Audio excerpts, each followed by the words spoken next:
And that's what's happening now with Indian farm workers who are picking genetically engineered cotton engineered to produce this Bt toxin. Just by touching the cotton, by loading it onto trucks, by leaning against it, they're developing allergic reactions, some having to go to the hospital. And the allergic symptoms are exactly the same as those of the 500 Americans and Canadians who complained of allergic reactions when they were sprayed with the Bt in its natural form. Then in India, they allow sheep to graze on the cotton plants after harvest, and within a week of grazing, 1 out of every 4 sheep are dead, and estimated 10,000 sheep died in the region. Now you also have the fact that genetic engineering causes unpredicted side effects in the growing, and so they convinced thousands and thousands of cotton farmers to plant Monsanto's genetically engineered cotton. The cotton failed in many parts, and tens of thousands have committed suicide as a result of being indebted and not being able to pay back their loans. In fact, the Bt corn, the corn engineered to produce this toxin, has been associated by farmers with thousands of sterile pigs, hundreds of sterile cows. Well, most of the farmers I talk to say their animals won't even eat it unless you mix it in with some sugar. Stay there. Yeah, the bugs and animals won't eat it, but we are. Folks, just like you said earlier, the rats won't eat these tomatoes. You have to force feed them.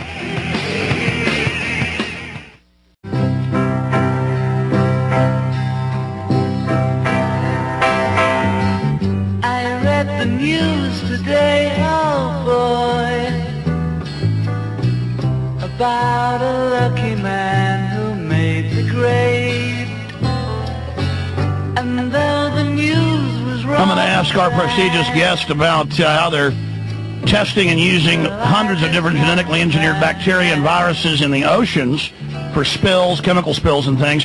Also, callers are calling and wanting to know about the Doomsday Vault, so we'll get his take on that. The elite definitely know what's happening. Okay, going back to our guest, best-selling author Jeffrey M. Smith, Seeds of Deception, now Genetic Roulette.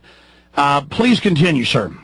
Well, you made it a very good point about some of the people you talk to describe how animals will not eat genetically engineered feed when given the choice. We've seen that with geese, cows, pigs, elk, deer, raccoons, squirrels, mice, and rats. So it's my job to get people up to the level of animals. And I teach people how to avoid it. It's on my website at seedsofdeception.com. One of the most shocking results that really motivate people to avoid eating genetically engineered foods came in the only human feeding experiment ever conducted on GMOs. Now, this was to determine whether or not genes survive digestion, because this was a big concern among the FDA. In fact, the British Medical Association, which called for a moratorium on GMOs, linked this as one of the reasons. They were concerned that genes from genetically engineered plants might transfer into the DNA of human gut bacteria. Now, what they were concerned about was the antibiotic-resistant marker gene that's used in GM crops that could end up creating bacterial diseases that are accidentally engineered to withstand medicines, to withstand antibiotics. And so the biotech industry told the FDA, oh, don't worry, genes are destroyed during digestion. Transfer into the DNA of human gut bacteria is not possible. So they took after years and years, late in 2002, they finally did a test. They took 7 human volunteers, and these volunteers had colostomy bags. They had their lower intestines removed, not for the study, and they fed them genetically engineered soy burgers and soy milkshakes, and they found, to their surprise, how much intact genetically engineered soy had survived digestion through the stomach and small intestine and ended up in the colostomy bag. Well, look at the Crohn's-type diseases are exploding. Everybody I know seems to have intestinal problems, and then the universities in Germany found what's killing the honeybees predominantly is that this bacteria that is been genetically engineered in these crops is getting into the honeybees and frying their little gut.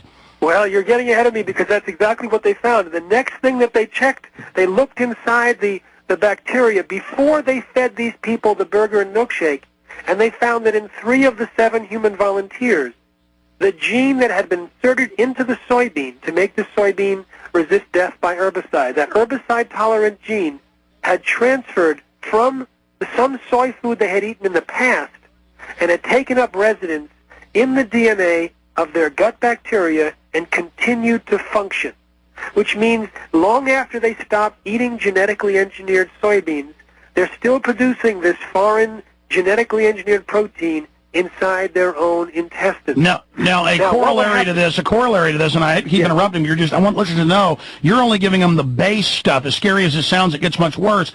In over 90%, these are federal studies, but they haven't gotten a lot of attention, of people with Crohn's disease and also in autistic children, they are finding the measles virus from the vaccine in their gut. So again, you take something that's been genetically modified in a vaccine, and it's frying the guts. I mean, this is incredible.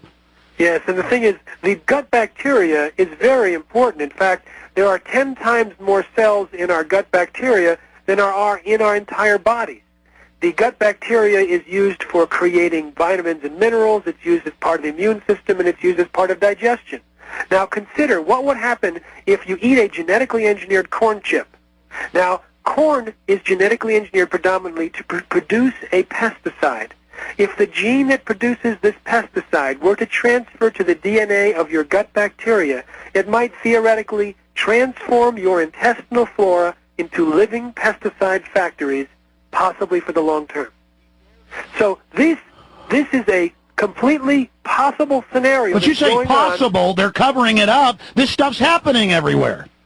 Now, when I talk about this at medical conferences, and I've been to several, the doctors come up to me afterwards, and what they say consistently is, we've seen a lot of gastrointestinal problems in the last 10 years.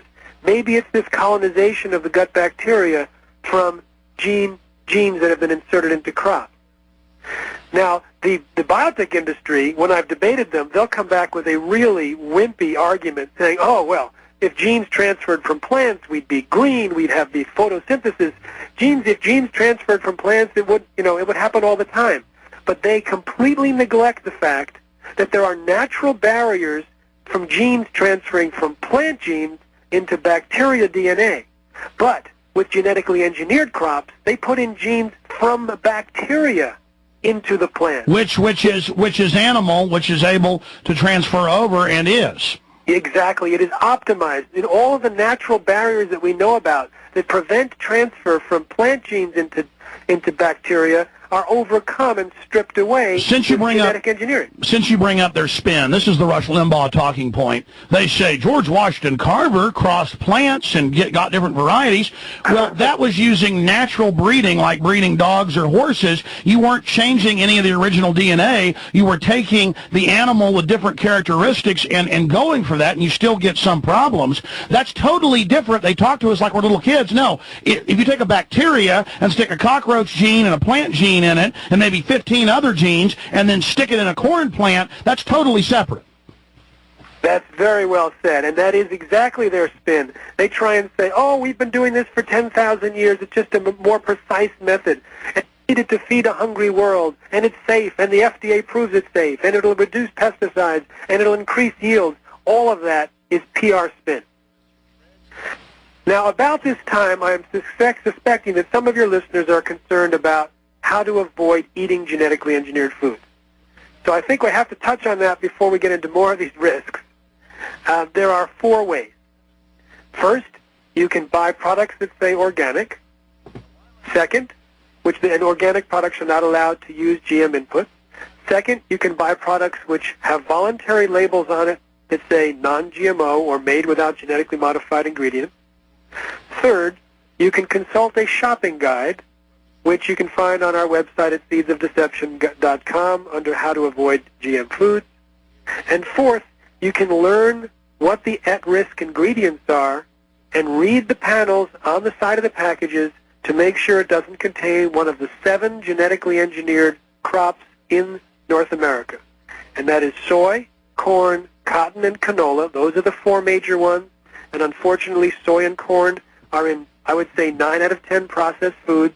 In all sorts of derivatives. You can get a list of those derivatives on our site. Because they're the big cheap filler. Yeah, exactly.